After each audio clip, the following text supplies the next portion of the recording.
Hi creatives, I am Dimma and you're welcome to Jenje's Couture. On today's tutorial, I'll be sharing with you how to sew this beautiful Bustier Corset Blouse. In the last tutorial, we made the whole pattern of this blouse. If you want to see how I made this pattern, then go ahead and click the link in the description box and watch the whole process. I also fixed the interfacing, of course, the bust padding and all of that in the last tutorial. Cut the lace fabric and I showed how you can break off the stones from your lace fabric just so that it doesn't tear, and also how not to do this so that it does not tear. Yes, if you do it the wrong way, to weaken the lace. I'll share with you in this tutorial as well how to make this beautiful sleeve. You would not want to miss that. It's a very unique way of altering a basic sleeve to make this gorgeous sleeve that you can see on the screen. So this is the beginning of the tutorial right here. I've cut the patterns and I have laid the lace fabric on it, just as you can see. Now the next thing to do is just to go ahead and place the lining on the fabric parts, which is the interlining and the lace. Okay, I will just stitch on the neckline like this. I'll stitch notch and then top stitch. Okay, so that is what I did here.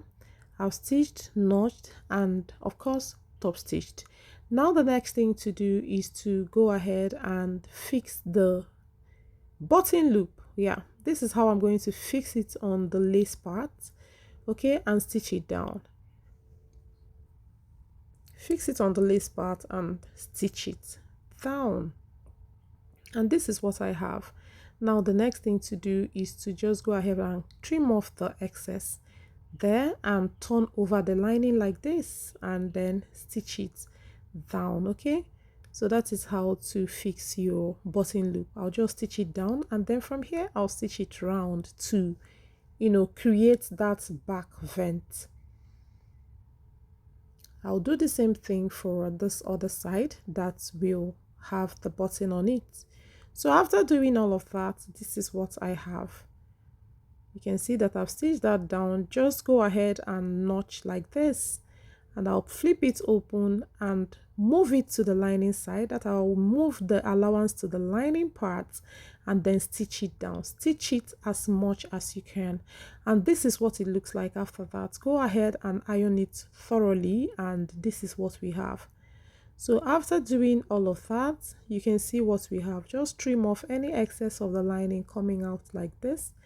After trimming it off, just lift the fabric and then trim off about 1/2 inch to 3/4 inch. Okay, do the same for the second part of the back.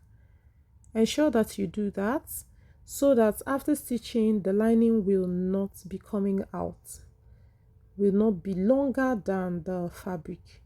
Okay, the fabric, I mean the lace with the interlining. I hope you understand. The lace and the interlining forms the fabric, okay, because the lace is on top of the interlining. So right here I'm just marking the seam allowance, because if you don't mark it, I'm using pencil to mark it just little so that it doesn't stain the white. So after doing all of that, I will go, you can see what I have here is the neck part, that is the yoke part of the front. So I'll just go ahead and trim off every excess on this. I will use the notches. Observing it thoroughly, I will stitch the bustier just as you can see me do, from down to the up part, ensuring that the notches matches thoroughly. So this is the lining which I have already stitched. So after doing that, I stitched the neckline of the lining and the fabric together. So this is what I have. You stitch the neckline, you notch, and then you top stitch. If you're familiar with my tutorial by now, you will understand what I mean by stitching the neckline, notching, and of course top stitching. Okay, I'm just trying to save time, and that is why I will not be showing every of that step, but I hope you understand. If you have any question, just go ahead and ask in the comment section and I'll be there to respond to your questions. So here is the yoke and I am cutting net for it. Now this is how I am going to turn the neckline. That is how I wish to turn the neckline.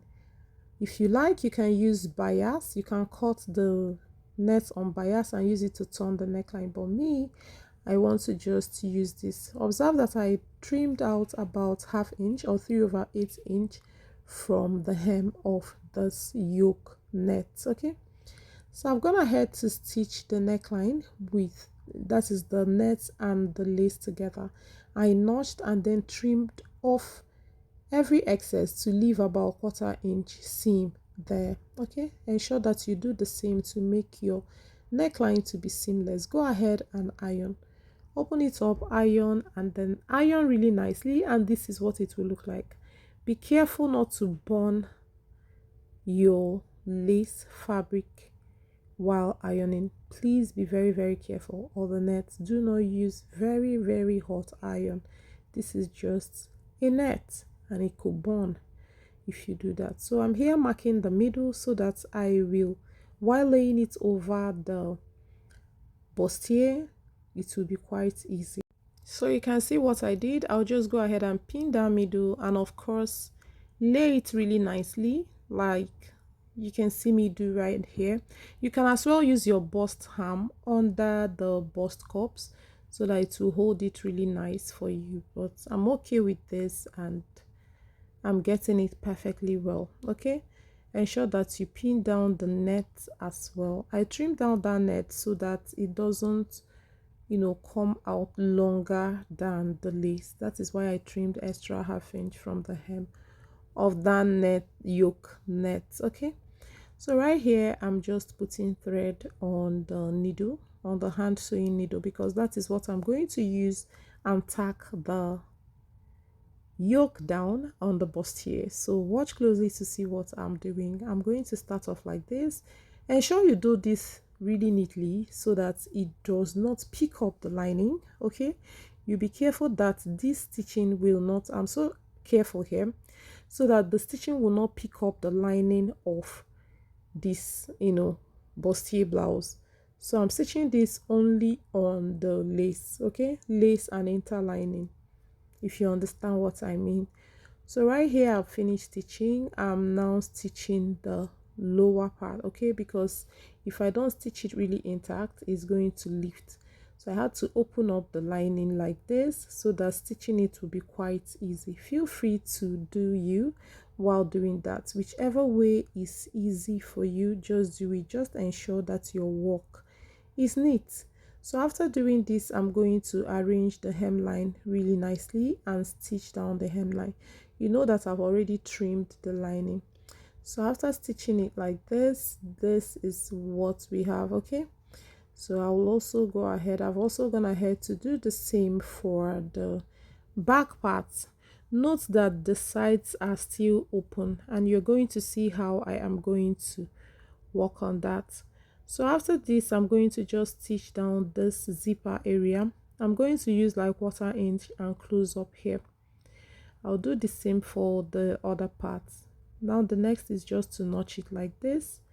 Also notch the second part of the back like this, then you turn it inside out. After turning it inside out, you go ahead and iron it really nicely. So this is what I have after doing all of that. Now the next thing to do is to place the sides like this. Now watch the unique way I am going to close up this side. I'm going to, you know, lay it like this and stitch it.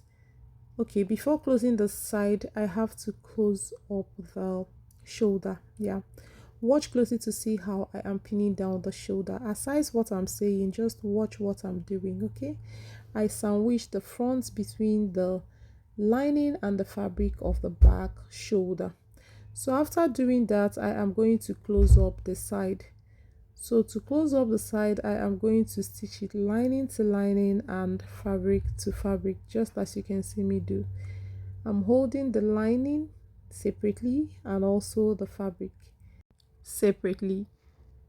So now you can see what I have. I've stitched it down lining to lining and fabric to fabric by the side, and this is the clean inside that I got after that. Ensure that yours is as neat as this as well. Now the next is just to put up the zipper and of course the button. at the upper parts of this yoke. So this is so beautiful. You can see my zipper. I'll then go ahead and fix the button for the back. Now the next is to work on the sleeve. This is the basic sleeve I'm going to be working with, and I'll just cut it like this. Okay, the length of this basic sleeve is about 17 inches. Okay, now I made these basic parts that I cut out. You can see that I've already cut it on the lace fabric. Now the lower part I divided into two. This lower part is 4 inches length, meaning this lower part is 8 in length. Okay, so I'm using the lower 4 inches to cut the cuff. I have to say at this point that the upper basic sleeve that I cut first is 9 inches in length. I hope you understand. While this one is 8 inches in length, making a total of 17 inches. So now that I have done this, I have cut the cuff. I'll go ahead and cut it on lining as well. So this is a white cotton lining that I used for the lining, 2 pieces of it and 2 pieces of the satin. So this is the cuff. I'll go ahead and use this one to now form the puffy part of the sleeve. Yes, I've already folded this into 2 and folded it again so that I'll cut 2 pieces of this at once. Okay, so what I measured here is 9 inches. Now I had to cut like this and position the paper well. Here I added about 3 inches full. If I measure from that beginning to where I want it, it is about 8.5 inches. So I have to measure this from here and continue till I get to the end of this. Now why I'm doing this is to get the exact length, and why I added this extra 3 to 3.5 inches on the length is to form that puffy part of the puff sleeve. Okay, while the one I added from the fold is for the fullness of the puff sleeve, the puffy part of the hem. Okay, the downside of the puff sleeve, that is lengthwise, but for fold wise is for the fullness. The 9 inches is for the fullness of the puff sleeve. So what I'm cutting now is the lining. So after cutting the lining, now I will go ahead and start sewing this sleeve together. So the first thing to do is to place the lining piece like this and lay the satin over it. I will stitch it down. So after stitching it down, this is what it looks like. The next thing is the cuff part. I will use this interfacing paper gum. Okay, that is what I will use, and lay all of this on top of it and gum it on it with my iron. So after gumming it, this is what I have. I'll just trim off any excess around it and then start sewing. So all the 4 pieces, both lining and the satin fabric, have been interfaced with the paper gum. So I'll place it like this, right sides facing each other, and stitch the cuff part, that is the hem part of the cuff. I will also notch and then top stitch. So when I notch, I move to the lining side, move the allowance to the lining side and top stitch. After that, I folded it over really nicely, ironed it and stitched on it. So here I'm just trimming excess lining after stitching. Now the next thing to do is to go ahead and work gather on this cuff. Yes, I have to work gather on this cuff like this. I have to form gather or pleats on this cuff. I had to notch the middle so that I will ensure that it matches with the middle of the one that I'm gathering, so that everything will be uniform. Now after gathering, you can see how uniform it is. I have also serged it. The next thing is to add the elastic to this sleeve. Now what I did is to measure. What I got is 14. I had to measure 13 here. for the length of the elastic and also cut another piece because I need it for the two sleeves. Now after this, I decided to reduce it further by 1 inch, so making it 12 inches. So what I got for the length is 14. I ended up using 12. Okay, it depends on how stretchy your elastic is. You can even make it 11. Now what I'll do is just to stitch it down. As you can see, you have seen how I stitched it down at the joining part of the cuff and this gather point.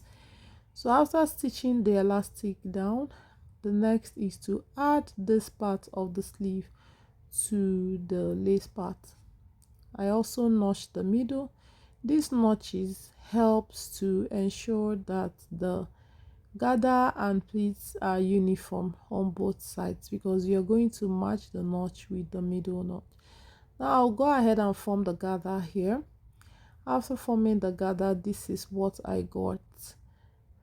So I'm going to push the allowance away from that net part of the lace. Yeah, I'm going to stitch this sleeve down as I am demonstrating here and push this allowance away from the net part of the lace, okay, so that it doesn't show through the lace. So after doing it, this is what I have. By the time it is worn, it will be pushed up like this, and you can see that fullness that is on the hem. Okay, that is why I added 3 inches. That was why I added 3 inches during the pattern making.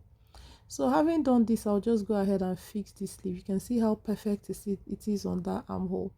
Check the link in the description for a basic sleeve tutorial. You will not want to miss it, so that you get a perfect sleeve like mine always. So this is what it's going to look like at the end of the day. I'm going to go ahead and fix this on the dress form so that you see what it looks like. Okay, are you going to try this? Tell me what your result is. I'll see you in my next one. Love you all. Bye.